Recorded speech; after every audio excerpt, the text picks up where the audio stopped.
Bincang-bincang. Tema kali ini apa nih, Nina? Nah, halo. Tema kali ini adalah kita akan ngebahas nih sistem etika Pancasila. Tapi sebelum masuk ke segmen, aku mau nanya dulu nih ke warga-warga di rumah. Kalian tahu nggak sih apa itu sistem etika Pancasila?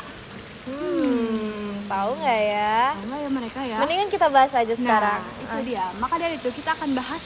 Aku nggak sendiri di sini. Aku bersama Zara Aulia Rahmadani, biasa dipanggil Aulia, dan kita bakal bahas tentang etika Pancasila, teman-teman. Ya, ini kita udah kenalan nih sama bintang tamunya, tapi nggak afdol dong kalau misalnya nggak kenalan juga sama hostnya. Bener. Halo, kenalin di sini nama aku Hanina Zara Alika, biasa dipanggil Hanina. Halo, Oke. Hanina. Halo. Iya, di segmen yang seru ini kita akan bahas 10 menit ke depan ya, yang pastinya akan panjang banget. Boleh banget tuh, Iya nggak kan? apa-apa lah Nggak ya. apa-apa ya. Sekalian belajar. Sharing-sharing kan, Iya, oh, benar-benar betul sharing. banget. Nah, langsung aja ya kita masuk ya. Kita tanya nih ke Aul. Menurut Aul tuh apa sih sistem etika Pancasila itu? Jadi kalau kita bedah ya, teman-teman di rumah, kalau etika itu kan sebenarnya berasal dari bahasa Yunani, yaitu ethos, yang berarti tempat tinggal yang biasa. Jadi bisa diartikan nih, etika adalah segala sesuatu kebiasaan atau adat istiadat yang biasa. Maaf nih teman-teman, agak belibet dikit. Santai ya. Iya, betul, agak grogi nih ya kan, soalnya Iya. kita mau nyampein pesan ke teman-teman kan, semuanya biar gak salah. Dan kalau Pancasila teman-teman, Panca itu artinya 5, Sila itu artinya dasar. Jadi Pancasila adalah 5 dasar negara Indonesia. Pancasila itu pasti kalian udah gak asing lah ya sama sila-silanya. Kayaknya saya nggak perlu nyebutin ya, soalnya kan udah sering dibacain kan dari sekolah dasar sampai sekarang. Pasti udah nggak asing lagi gitu.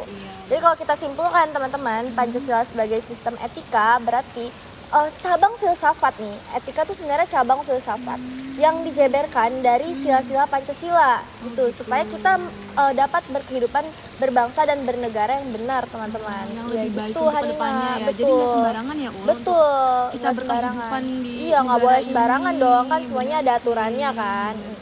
Dan juga sebenarnya nih ya, Pancasila atau etika Pancasila itu terdapat ke dalam cabang filsafat nih. Jadi ada etika tuh ada 3 cabang filsafatnya. Yang pertama dari mulai cabang etika keutamaan, lalu etika secara teleologis, dan etika secara deontologis, begitu teman-teman.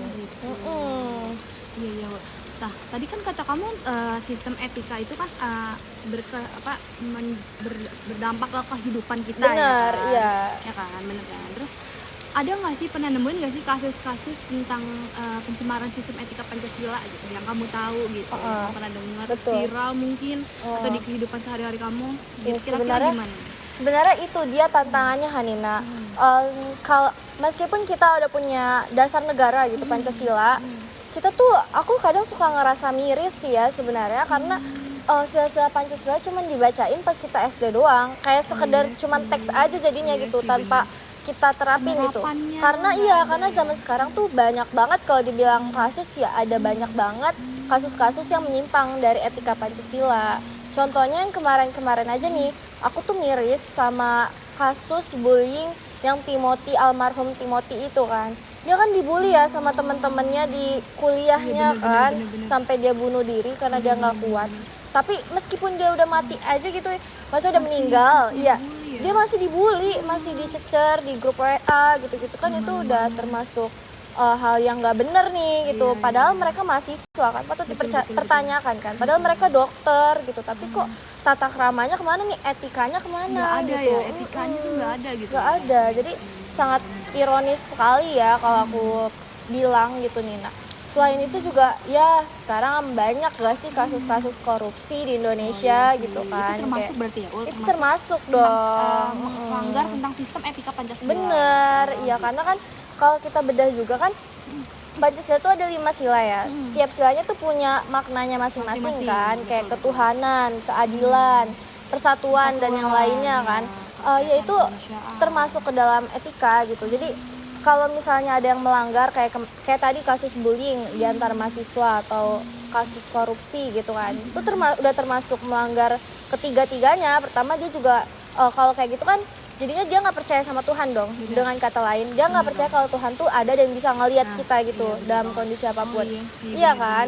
Terus yang pertama dia juga nggak berlaku adil, kedua dia nggak berlaku adil juga kan kepada rakyat. Iya benar. Karena kadang yang korupsi itu kebanyakan yang pemimpin-pemimpin yang harusnya mendengarkan Iya, suara rakyat. terkadang ironisnya kayak gitu ya.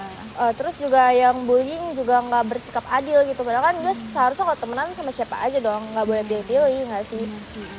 Nah kalau misal persatuan ya, dia jadinya nggak bersatu dong, kayak malah rusak persatuan di Indonesia gitu. Apalagi dari yang mahasiswa, gimana nanti kalau udah gede mungkin korupsi juga kali ya kan? Kalau yang kayak gitu. Contoh di atas aja udah kayak gitu, gimana yang di bawah-bawahnya gitu? Iya Takutnya benar. gitu ya. Jadi ironis banget sih kayak gitu. Kalau Hanina tapi pernah nggak ngerasain kayak hal gak enak gitu yang kayak waktu dulu mungkin SMA atau sekarang nih di kuliah yang mungkin ngerasa teman Hanina tuh kurang beretika gitu. Contohnya apa tuh, Hanina pernah nggak?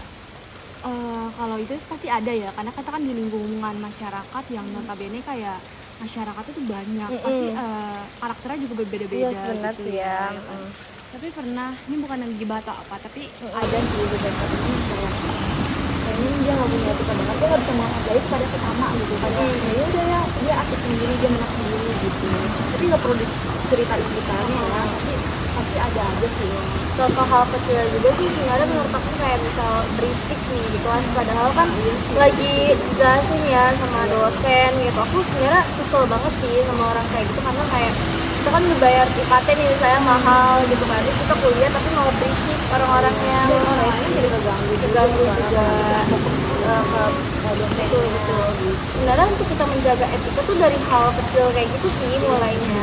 Jadi kayak kita mulai mendengarkan orang, menghargai orang, pasti orang bakal menghargai kita ya nggak sih? Itu juga kayak di kehidupan masyarakat tuh kayak bukan nyerobot-nyerobot. Nah ngantri, iya, itu juga hal kecil. Itu tanda kalau korupsi tuh, ya tanda-tanda orang korupsi kalau yang suka nyerobot. Benar-benar aku pernah ngeliat penelitiannya kayak gitu sih. Nah, setuju sih aku. Soalnya kan kita emang harus menjaga hal-hal kecil yang bisa berdampak besar di kemudian hari kan. Juga dari anak dan dari kecil apapun itu. Ya gitulah ya. Tapi kalau misalnya menurut kamu pencegahannya apa nih untuk Skip dulu dah. Dan kalau menurut Aul nih ya, apa sih solusi untuk kasus-kasus sistem etika Pancasila ini sendiri? Yang kasus-kasus yang menyimpang ini ya, sebenarnya sih selain dari mulai hal-hal kecil yang tadi aku sebutin, kalau secara jangka panjang gitu ya, seharusnya tuh sekolah juga menerapkan program-program yang mensupport gitu etika Pancasila. Jadi tuh maksudnya adalah supaya etika Pancasila ini nggak cuman disebutin, Pancasila ini nggak cuman disebutin secara teks doang yang kita biasa upacara gitu, tapi juga diterapin sama murid-muridnya Hanina. Jadi kayak misal doang ya, contoh kan yang sila pertama kan ketuhanan yang Maha Esa gitu.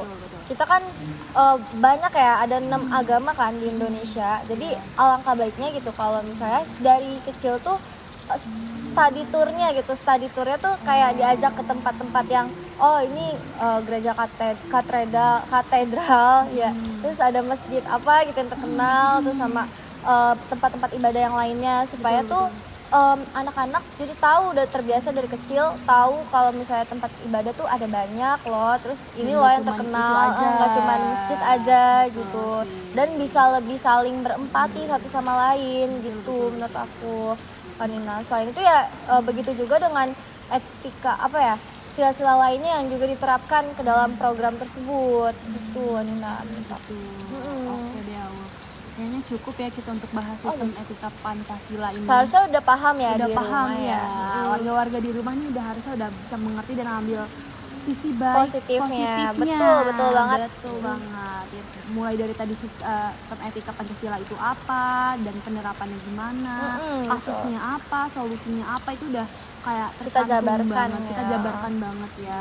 Semoga teman-teman di rumah kali ini bisa bermanfaat bagi warga-warga di rumah. Betul. Gitu. Kita udahin aja kali ya. Iya. Biar gak lama-lama banget. Dan pasti warga-warga di rumah juga kayaknya punya kegiatan kesibukan lagi. Iya, ya, betul. Ya, jadi kayaknya cukup dengerin kita beberapa menit ini. Ya, oke. Dan sekian terima kasih dari kami. Maaf kalau ada salah kata. Wassalamualaikum warahmatullahi wabarakatuh. Dadah. Makasih ya, Awo. Iya.